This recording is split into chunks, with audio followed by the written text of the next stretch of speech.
especially after the birth of her kids. She was just is such a loving, doting mother, and those girls are just absolutely gorgeous. So we want them in our schools, we want them in our town, so we want them home. How did you meet them and get to know them?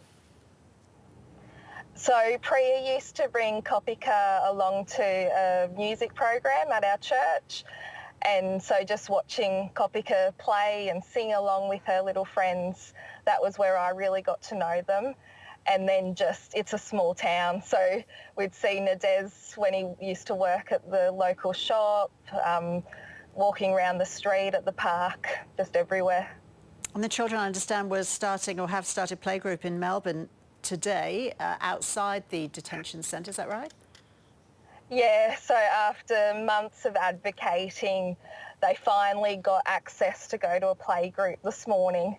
And so Priya, she said Kopika just had the most wonderful time being with other kids, and it just seems so criminal that just as we start to get them some normalcy, they're going to be ripped away from it. As we said, Angela, their argument to stay in Australia is that they have a fear of persecution if they return to Sri Lanka. What was their story in coming here, and what could they face? What have they told you they could face if and when they return? Yeah, so Priya, just absolutely horrific stories. She watched her fiancé as well as 3 other men burnt alive in front of her in her village, which was done by the government, and she just is absolutely fearful for her life. She is fearful for Nadez's life. She worries about her girls being Tamil and being female, them being subject to sexual abuse, not being able to go to school due to those concerns. So we're worried about their lives. Do they still have family in Sri Lanka?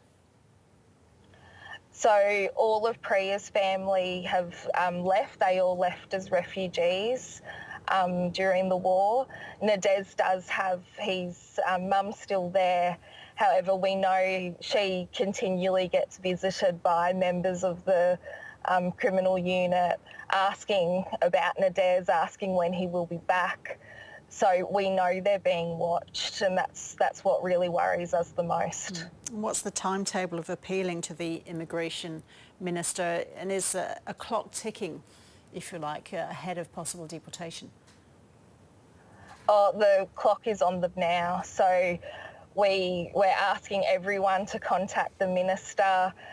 This family's case is already before the Minister, so it's really just any moment now. So we're just asking people to pick up your phone, contact the Minister, tell him that we're all watching, we're all waiting, and we want him to do the right thing by this family.